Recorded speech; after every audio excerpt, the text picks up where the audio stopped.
All right, how we doing, guys? Welcome back to 14 Watches channel. And today let's have a talk about the Tudor Pelagos.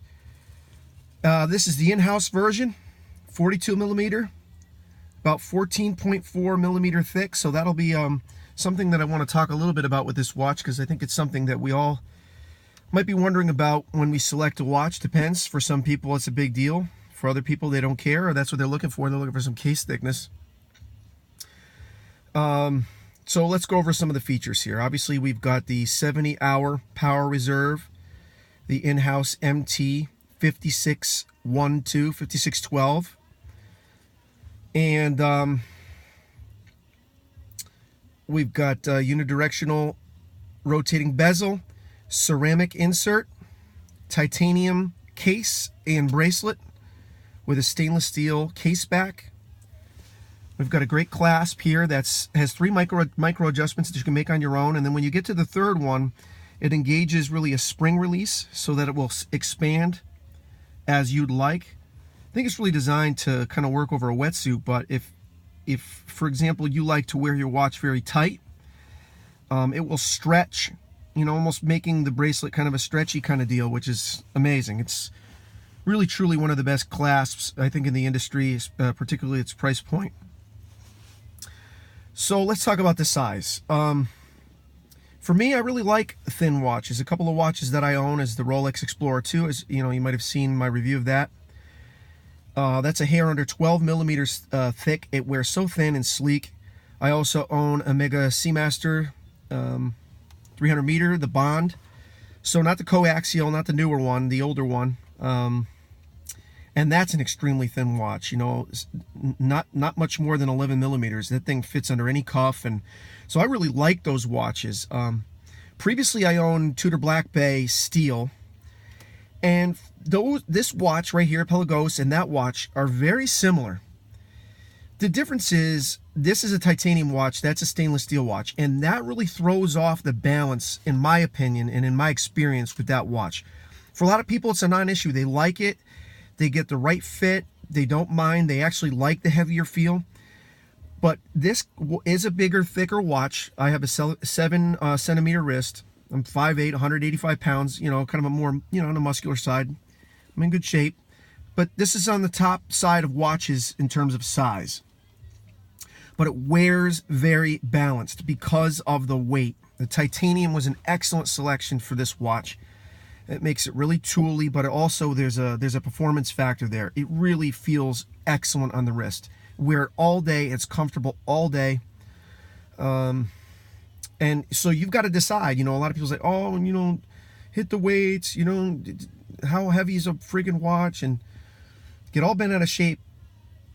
But your preferences are your preferences. So if you don't like a heavy piece, then you got to think about that and understand what the weight of the watch is prior to buying it. These are expensive things, and you should love them. You should absolutely love them.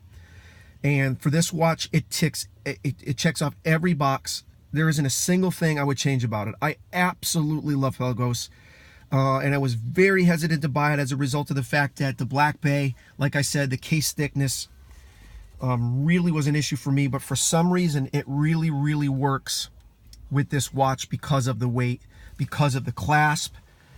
It just fits right. So let's also have a talk about titanium.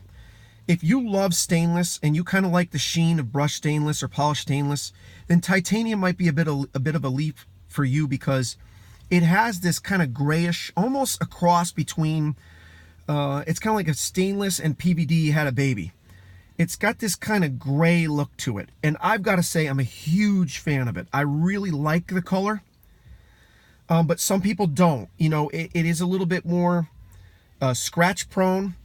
It's a little harder to polish, you know, and kind of to get that luster. But I love that about this watch. And if you've got stainless watches already in your collection, then this might be a nice change of pace.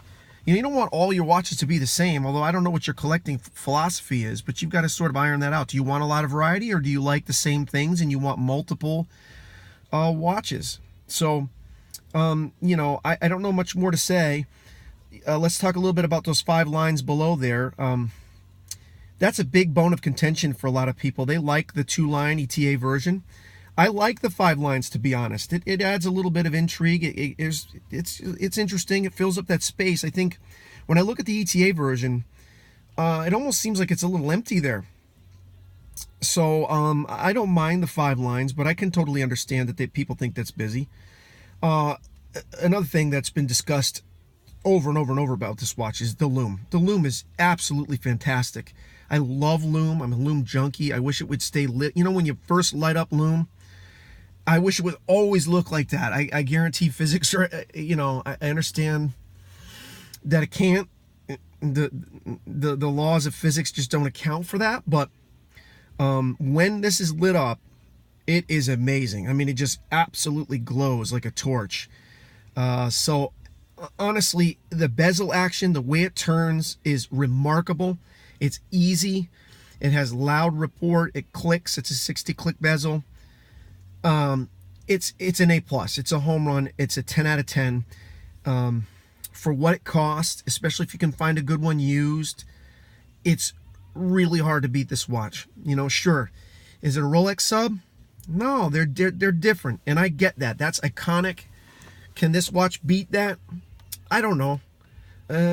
It's futile to sometimes compare. I think it does because of the price point. You know, a sub C right now, date no date, you're looking at over $7,000.